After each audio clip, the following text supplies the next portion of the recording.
A doença de Alzheimer é a forma mais comum de demência, popularmente conhecida como esclerose. O Alzheimer faz parte de um grupo de doenças que afeta o cérebro, principalmente as áreas da memória e da linguagem, levando a um progressivo prejuízo dessas funções. Eu diria que assim, é uma epidemia, pelos milhões de idosos que tem no mundo, então realmente a doença é frequente. Qual a frequência? Aos 60 anos, acomete aproximadamente 1% da população, então 1 em cada 100 pessoas. Mas à medida que a pessoa vai envelhecendo, a cada ano vai dobrando a incidência, ao ponto que lá pelos 90 pode chegar até 25 a 30% da população, quer dizer, 1 em cada 3, 1 em cada 4 idosos terão a doença. De acordo com a Organização Mundial da Saúde, as doenças neurológicas matam cerca de 6,8 milhões de pessoas por ano. Estima-se que até 2050, 25% da população mundial tenha a doença de Alzheimer. Cada paciente sofre a doença de forma única, mas existem pontos em comum. Muitas vezes, os primeiros sintomas são confundidos com problemas de idade ou de estresse. Quando é suspeitado Alzheimer, o paciente é submetido a uma série de testes e exames. A doença de Alzheimer traz consigo, no início, o esquecimento.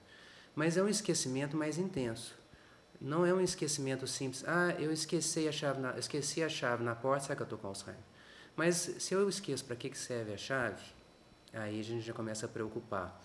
Se esse esquecimento começa a prejudicar a minha vida, eu já não consigo mais agendar um compromisso e cumpri-lo, eu já não consigo mais receber ou pagar minhas contas. E aí esse esquecimento a gente fala que atrapalha o curso, as atividades laborativas, o trabalho, a vida social da pessoa. Realmente esse é um esquecimento que deve ser avaliado pelo médico. E existe um componente hereditário na doença de Alzheimer.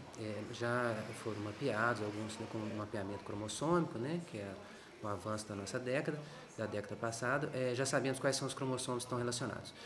Embora a menor parte dos casos estão relacionados com a genética, a maior parte das vezes são casos pontuais. Em 2006, o número de portadores da doença diagnosticados era de mais de 26 milhões de pessoas no mundo inteiro. O mal de Alzheimer, além de ser considerado uma síndrome, é também uma doença degenerativa. O Dr. José Júlio explica os fatores que podem contribuir na prevenção da doença. A prevenção da doença de Alzheimer. Bons hábitos de vida, o que seria isso? Tratar a hipertensão, tratar o diabetes, não fumar, não ingerir bebida alcoólica. Atividade física é comprovado que ajuda tanto para as pessoas que já têm a doença de Alzheimer como para a prevenção. E manter a atividade intelectual por toda a vida.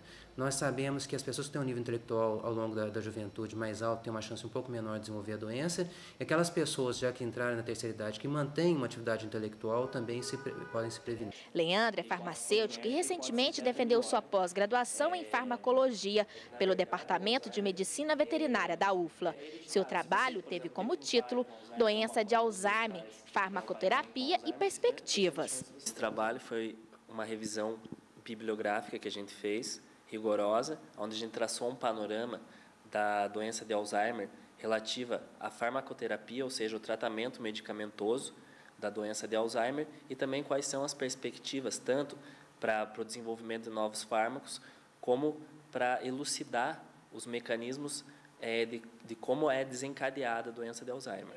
O pós-graduando teve sua pesquisa orientada pela doutora em farmacologia e professora da Universidade Federal de Lavras, Maria Esperança Rabelo Junqueira. Um trabalho muito criterioso no sentido de apresentar a função da medicação que está aí no mercado, as novas perspectivas para o tratamento da doença e, principalmente, abordar aspectos ligados à doença na sua fisiopatologia, né? Por que surge essa doença e como surge, né? Essa doença é uma doença preocupante, ela não poupa raça, sexo, condição social.